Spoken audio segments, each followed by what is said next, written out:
In this episode, I want to talk a little bit about river rescue, or I'm going to divide into whitewater rescue and swiftwater rescue. And just to quickly describe that, whitewater rescue is you and your friends or the people you work with or your boating team is boating down the river and some incident happens or you come on the incident and you deal with it. Call it rescue.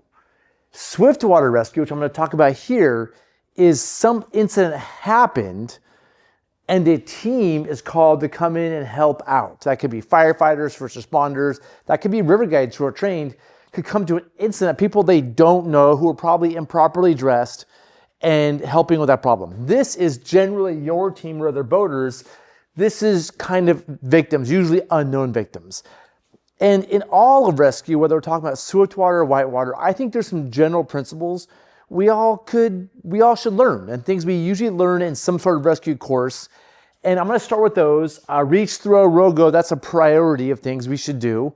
Of course, if we're boaters, we might row first, which is a little bit of an exception, but I think this is good. Self, team, victim. Take care of yourself first, then your team and the victim last. That's just good safety. We need to learn knots and anchors no matter who we are. What proper PPE is and how to wear it and what it looks like and all that. Hydrology and hazards, how the river environment works. Also vocabulary is in there a bit. And how to communicate. Those are good, solid things to learn and things we can all learn in some sort of safety course. And if as boaters we learn this, we'd be doing really well. And a lot of us ask the question, how do I become safer? How can I be safer out there? And the answer is take a Swiftwater class. That's just the answer. Take a Swiftwater class. Well, Swiftwater to me denotes what firefighters are doing. And so what I'm hearing when people take these classes is they're overwhelmed with the knots. There's too many of them. The quality of the teaching isn't very good sometimes. They focus on the wrong things, don't apply to them. I'm seeing a lot of comments, whether it's online or people who take my classes with us, the classes that we offer, tell me about how the rescue class went. And I personally have some struggles with how rescue is being taught and the quality of rescue classes right now because I see it. And the worst thing is I just see people who learn demonstrably wrong things. I'm not going to go into those right now, but people are learning things that are incorrect information. And when you take a class and an instructor is teaching you something that is definitely incorrect, that's not a good thing. And so I want to make this video to talk about my thoughts about how we could break up rescue classes to be more specific to you out there. So this is what I think everybody needs to learn. Maybe there's more stuff. I don't know. This is a quick list I came up with. I'm going to break it into whitewater rescue and swiftwater rescue. And in whitewater rescue, we need to talk about prevention. Because in swiftwater, you're a team that showed up, the mistake already happened. So we don't talk about preventing accidents in swiftwater rescue. We talk about showing up to a scene and dealing with it. Well, in whitewater rescue, we should talk about maybe how do we not have accidents to begin with? What causes accidents? So this could be covered in whitewater rescue. Pins, because boats we have get pinned and we have to rescue them or retrieve them. CPR, I don't think CPR is being taught correctly for drowning in regular CPR classes. So CPR should be covered here, probably here too. But I think whitewater boater is one of our biggest things, the biggest reasons people die is drowning. So knowing CPR and how to do it correctly for drowning, I think is important. CLAP, communication, line of sight, avoidance, position of maximum usefulness. This is just a boating thing. Wading, and I'm not going to talk about full shallow water crossings in whitewater rescue, but we should be able to walk around in the whitewater environment. We should be able to walk in water deeper than we tell our guests they should, because sometimes we have to get out to a person to help them. And so there's ways to do this responsibly, not safely 100%, but we may need to walk out in the river at times to help a boat get unstuck or put hands on somebody. Tethered rescue, I'm torn whether this is important or not, so I put a question mark. And then belaying, using ropes and belaying ropes, I think is an important skill for all whitewater boaters. And there might be more, but then you can divide this into even more subcategories. Just private boaters, rafters, professional guides, and kayakers who need this stuff, but they need their own specialized information too. Like private boaters need to learn flips here. Guides do too, but a lot of guides already learn this in guide school. And so you don't always need to cover it, but with private boaters, you almost always do. Managing wraps for guides and rafters. You don't necessarily need that for kayakers because kayaks don't wrap usually. It's not harmful for kayakers to know about RAPS, but if you have limited time to train, you want to focus on the low-hanging fruit, the important things. So maybe guides and rafters can do RAPS. Also, private boaters just need vocabulary. We use these terms all the time as guides and kayakers. We know what they are. If you're boating 5 days a year, 1 private trip per year, you may not know what certain words mean. And so going over vocabulary is important. What group equipment is, what group safety equipment looks like, what a RAP kit looks like, or a pin kit. And then not specific to rafting. Guides learn these in guide school and use them every day. But again, if you're boating once a year, 5-day trips a year, you need to know how to tie your boat up. You need to know how to take your rope at the end of your boat and coil it responsibly. There's just basic knots you need to know as a rafter that if you don't know can cause problems.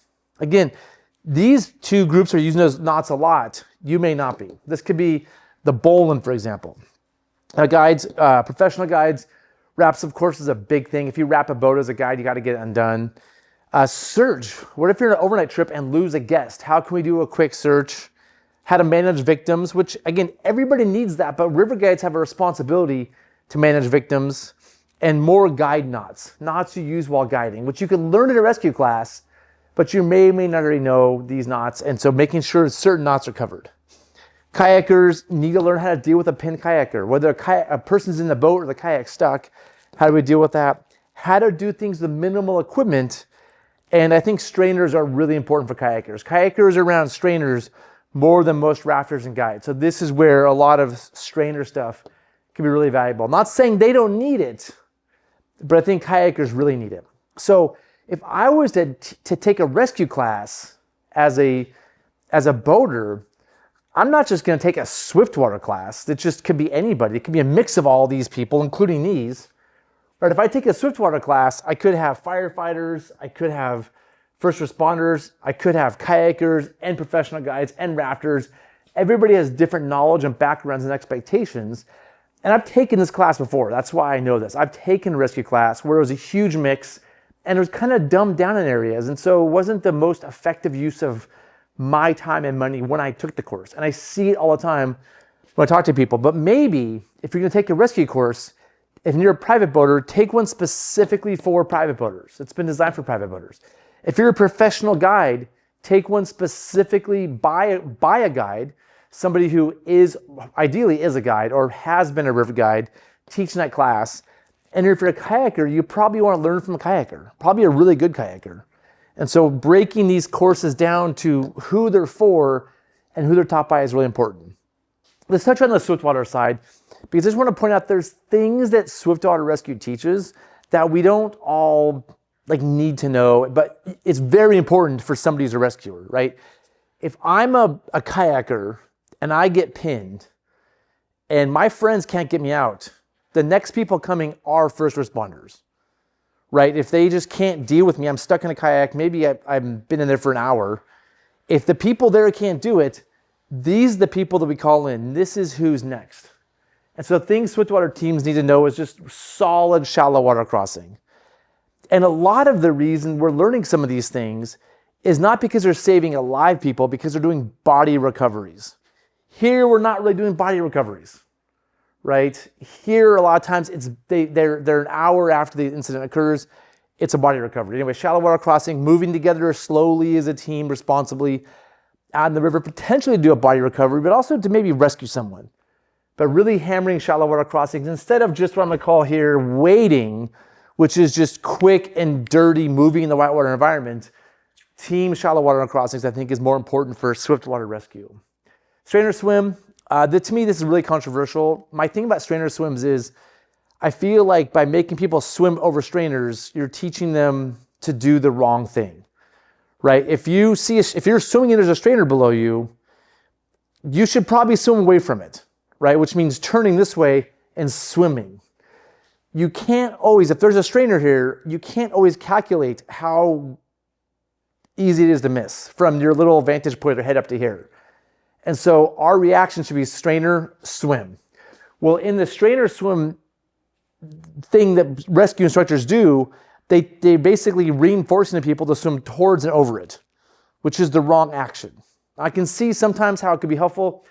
The instructors who I talk to who like this say it really teaches people about the power of the river. You guys already know how powerful the river is. You're boating in it, you're using it. I think these people know the power of the river, right?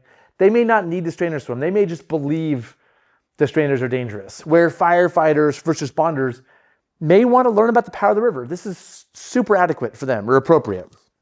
Tension diagonals, ropes across the rivers, which we can't cover over here, but is important here. A high line, a rope across the river that we can run boats back and forth on. Tethered raft, tying a rope up to that, moving rafts around. Tethered rescue, putting a swimmer on a rope and having them swim out. Super important for event safety. Like if somebody's gonna be safety on some event or like a TV commercial or something, super important. Not something that boaters over here are commonly using. And then just lots of knots, lots of anchors. We can go into basic knots over here. You know, we can go into raft knots, guide knots. Kayakers need to know a few knots. But first responders are doing all kinds of fancy rope systems. They're usually not getting in the river. They're on the shore using ropes, and so they need to have a lot of knots. And these first responders train, usually, right? A firefighter goes back to the station and practices the knots. Somebody who's on search and rescue goes back to the search and rescue organization and practices the knots. Over here, we're not always the best at practicing knots. So my thing is, let's give you a few really important ones, the basics and anchors, right? Like basic anchors. But if we're gonna do wrap 3, pull 2, let's save it for these guys, right? River runners aren't gonna generate the forces that necessitate a wrap 3, pull 2 anchor. Where these people might. They might be tying some car off or something, who knows? They want the strongest anchor possible.